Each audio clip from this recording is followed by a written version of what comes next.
ndiyabhekisa nam 51 yo sawuza apho bayongena kanjani na wena ngena xa and during the time kaSarafina sasibona nje actors wesingabazi uninzi in lwabo hindsight xa siphinda sibona hayi man naku nokhanya umaphumulo naku nosibani naku ngoba nabanye bakhumbulayo ngaphandle Somizi Sisileleti nokhanya umaphumulo abanye abantu abaphuma nabo yaba yindlela abangena ngayo kwi-industry bakhulu kwalapha kwi-industry also bakuLion King they've been there for abanye 3 decades now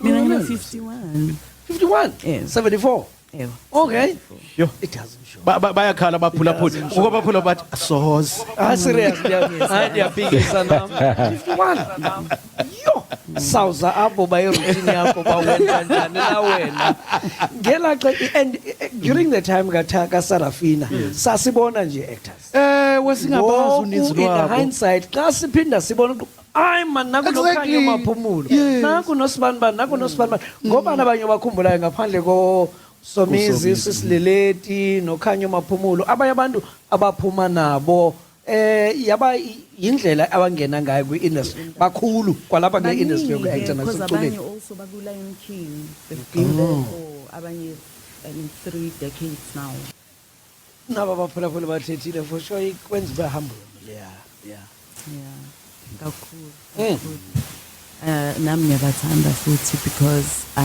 ngaba siwenzile umsebenzi ngaphandle kwabo umsebenzi wethu is about numbers and the reason why ngithi ngiyabathanda and umsebenzi lento le esiyenzayo because like I said before asikho America la sise South Africa falling amadollar so uzohlala kumele uhlale uzihlisile ngaso sonke isikhathi and always remember ukuthi yibo abantu wenza lento yenzayo wenzela bona ngabo futhi ewenzeke ufumene i-award for outstanding female villain ngokudlala kwakho indawo kaLindiwe Phaku the River similarities phakathi kwenobabili and uyambona ke ngokulindiwe indlela ohluke ngayo kuthandaza zikhona I don't know. Well, she's a hard worker. I don't know. Mhlambe nami nje part time nje ngiyababulala abantu angike wazi ngeke ngizikhulume lezo ngoba mhlambe namapholisa amamela. But abantu banaze indawo uthi wandichukumisa endaweni ethile. Wandichukumisa endaweni ethile. I think sonke sinjalo. As human beings nje wonke umuntu unayo lo yamadla abantu kancane uyaphuma sometimes. Noma ngaphuma after 20 years kodwa kusalayo uyaphuma. Khowayifumana le abantu bakuthi bakwazi ukuhlula phakathi kwerole odlala eTVini naxa bedibana nawe in public ubulala unjalo exactly abakwazi ukuhlula ulindiwe kusindi angazi mina because abantu I think beba enjoy imadla abantu makabulala abantu because bathi no yes bayakusukela no bayakusukela kwamampela wena uveli nje ubulala umuntu wena usuka kwenza something so okay babethanda kanye la Lindiwe ubulalayo i-roles unayo into ohamba ngayo i-principle yakho othi roles ezithile andisithathi mhlawumbe ngenxa ye-religious beliefs mhlawumbe personal reasons uthi i-role ethile sorry ukuba yi-actor ukuportraya into ngeke waba yiyo all the time so ayikho i-role engizothi ngeke ngiyithathe because every time ungena kwi-role ungena kumuntu different so I don't think ikhona i-role engiyithathe because I'm portraying something or somebody else and i-role nganye iza ne-challenges zayo i-role exactly i-role nganye that is why ngithi kubalulekile ukuyela i-theatre uhambe uyelola ama-tools because ukuya e-theatre is like imvuselelo for ama-actors I think that is why sithanda kangaka ukuyela i-theatre ukulola ama-tools for another big role ezayifumana nona role yakhe challenging for wena xa uzibala ujonga ngasemva wonke ama-roles have been challenging wonke ama-roles have been challenging and ilento ke ngoku mhlawumbe ikwenza ukuthi kanti wekhumsha rise above i-character ke because uyawunala nto ba lento iyanchallenge so I need to bandisebenze hard every day I mean even nase theatre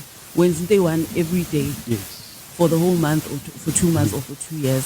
But every time uya lapha kumele kube into entsha. Yes. Because the audience ifile akusile bekhona izolo. So that is challenging as well. Iba khona nalana ndikhumbula lento sasike sancokola ngayo ngiyaceba yona case extreme yomuntu ogenywayo i-character ayidlalayo i-actor yayidlala i-role kaJeffrey Dahmer kwi-series ebikakhona kunantsika ku-Netflix. We had to go to undergo i-debriefing session nenantsika ne-therapy bamayiphume le role because yonke imihla ngexesha lebeshuta ebesenza lento and asoze ngakuphazamisa. That is why training ibalulekile so that uyazi ukuthi uyadebriefa uyazi ukuthi wenzani uma uphuma lapha sohamba soyindlini awusasowulindiwe awusasowuthandaza sowusindi manje So kuba hayibo sisi that is why ibalulekile ukuthi utrain ungavele nje uyogaxeka nje yeah because inzima ke lento esenzayo. Also angithi niyazi ukuthi abodoctor abahlali basitshela ukuthi akumelanga sibe ne-stress siyagulisa nani so thina sizi-stressa every single day and ingqondo ayikho aware ukuthi hayi siyadlala asidlali ingqondo yazi ukuthi mangabe ukwatile kwamampela mangabe uyakhala kwamampela ukhale kwamampela uhambe uyoyilanda lento le ebuhlungu so we act uyiyo. It's difficult, especially for me, because I suffer from fatigue. Because I think I remember one producer telling me, "Hey, now you go all in. Now it's so but it debrief ibalulekile." for iscenes ezikhalayo ndiyacinga into yoba uthi uyilanda ngaphakathi. Hey pastor. Yeyibona lekwenza inyembezi ezikhalayo. Jonga yona nto ndihlala ndiyibuza ngoba banginothiwa no-actor nansi nzima. I mean khaliswa yintoni leyo khala man. Okay it's fine umsindo pastor nawe but eyokhala ziphuma inyembezi. Ongazazi izinto esizikhalelayo uzawuthi baphambene. No ndiyayicinga nyazi uyisusa ayikho right guys psychopath nyana No, because yeah. I remember I had a scene engangiyenza noDumi owaye umntana kaLindiwe. Okay. Lapho sekazombulala khona. So and the day before kuma news I literally guys ngibonisa ukuthi ama psychopath kanjani. So the day before kuma news kune story. Hello Mzansi, welcome to Mkosaso Mzansi. If today is your first time visiting this channel, please do the right thing and click the subscribe button, and also don't forget to smash the like button. Sendidla to beka ku interview laphana ku radio station lebita ngumhlobo wenene FM. Gano reveal into letining that they are so shocking kesana. Tindela batikhalela kumasina including her age. She's 51, but Kosiami, she looks really, really young. She doesn't look her age. She looks like she's someone who's 18, but my 25, 30, like that's why even the interviewers were shocked after I reveal healthy and having money. It can keep you a young man.